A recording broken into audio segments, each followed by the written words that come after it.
Hello everyone, welcome back to my channel, but most importantly, welcome back to the episodes that we call Mama Tried.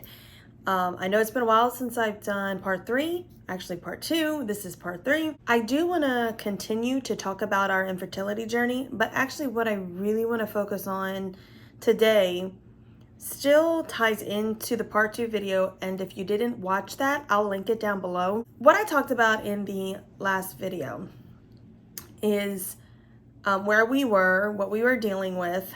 We had just started trying, and I literally had only taken one test, and I was like, it was a negative, obviously, and I just went straight down the depression hole. And again, I'll link that video so you can hear a little bit more of that story. But what led from, that, eventually came back up, okay, it's just 1 month, it's just one time. But over several months of getting negative, no positive reports, doing all of the tricks, that are recommended when you get on the internet and search, it gives you all these tips and things. We tried everything. I ate pineapple like crazy. I tracked all the things that you're supposed to track, and I wasn't seeing any success. And so from just month after month and month of dealing with that, of not getting the results I wanted, I started getting very, very discouraged. Very discouraged.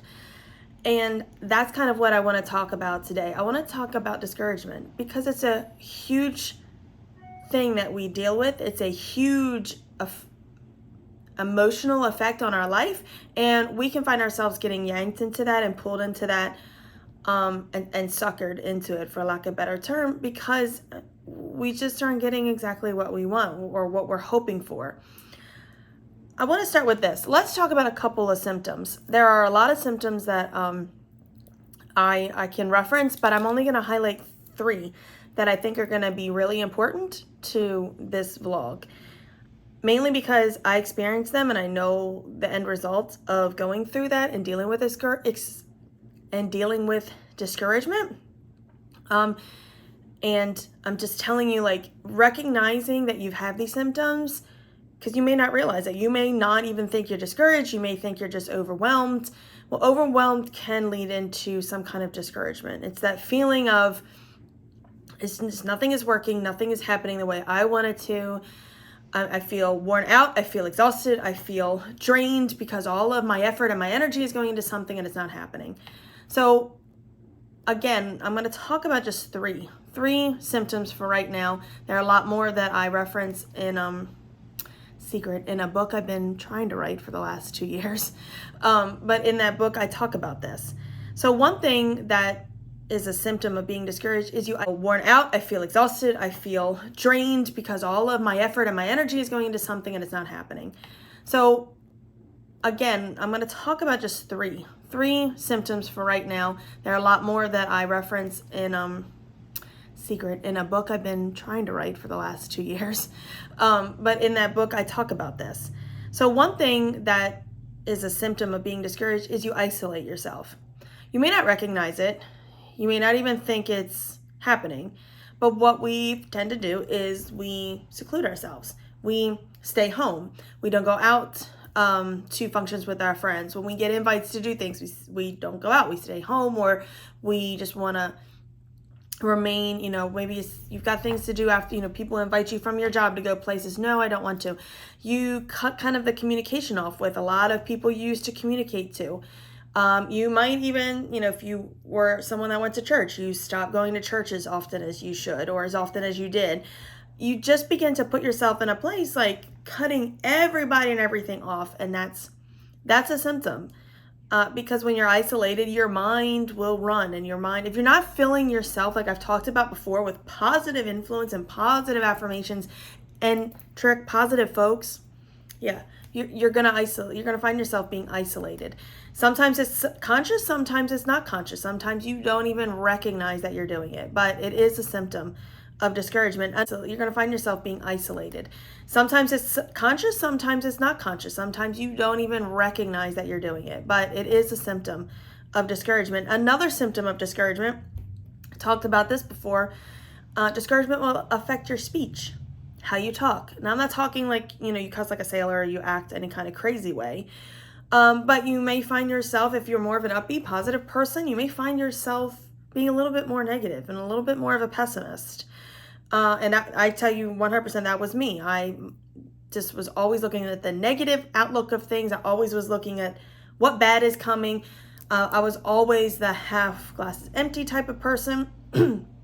And just as a side note, from dealing with all of that, that still is bled into my life now, which I'm trying to fix and address and try to be more back to that half glass full type of thing. The third symptom of discouragement is becoming ungrateful. We've talked about this before in part 1. We find ourselves looking around and being totally thankless for just exactly what we have. Specifically when you're dealing with infertility, or you're trying to have a baby and that's not happening, or that's not working out, whatever your situation is, you don't recognize the things around you that you didn't have to have, or you may not have, because you're so focused on wanting that one thing, that one goal in your mind, that one piece that you feel is missing. Here's a piece of advice I can give you. Stop comparing apples to oranges. I know that's a statement we hear all the time. I know it's something people don't like to hear. Stop comparing apples to oranges. Your situation is different from other people's situation. Stop looking at what everyone else is doing and has and think that, oh, I can't have that. It's not working out for me. I'm not blessed like that. Whatever the case may be. Your life and someone else's life is totally separate. And that's what I had to learn. And I'm still learning that even now. With all of the social media platforms, with all of the TikToks and the Instagrams and YouTube, I sit and look and say, man, my house can never be that clean. Why can't I keep my house that clean? My kids are 9 times out of 10 on another level most days, and they're 1 and 3. Why can't? Well, I'm learning now, you know what? I need to stop comparing my family, myself, my home to everybody else's. And that's what you need to do in your situation. Stop looking at your life and at your situation as being the same as someone else's. With that, I'll end by saying this. We tried for an entire year, 1 year, per my doctor's order, try for a year with no success.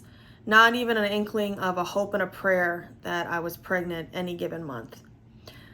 But at the end of the day, we had something and a goal in mind, and we wanted children. So we just kept trying, and we kept trying. And then eventually we went and sought help, and we'll get into that story next. But my encouragement to you today is life is going to have this, okay, all the time. You're going to be plateaued some days, then you're going to have really high moments, and then you're going to come back down. It's a roller coaster. If you have ever ridden, is that the right word, on a roller coaster, that's what happens. You have nice little plateau moments, you have the great excitements, and then you have the your stomach going up into your throat type of movements. And that sometimes is life.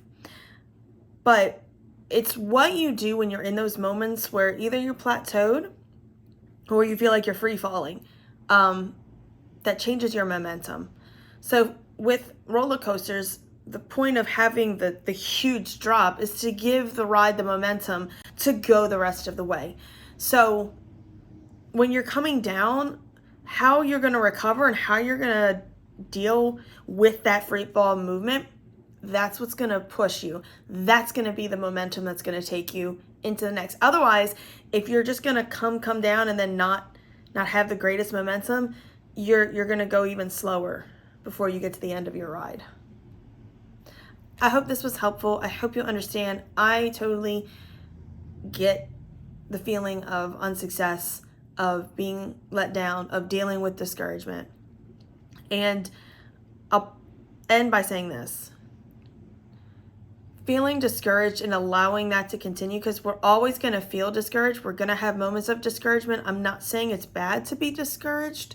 I'm saying it's not healthy to remain in that. It's not healthy to remain discouraged. Have your moment, have your tears, and then what do I need to do? What can I do next? What do I do to help myself get through it? So I allowed myself to stay in those moments of discouragement. I didn't allow myself to pull out even after going through the testing and things like that, and then what we dealt with later. what happened is because I continued to stay in that mindset, I stayed isolated, I became very negative, I was very ungrateful, is when I dealt with severe depression. And we're going to cover that soon. I hope this was helpful for you. I love you all. I hope you are having a great day, and I hope you gained something out of this today. Love you.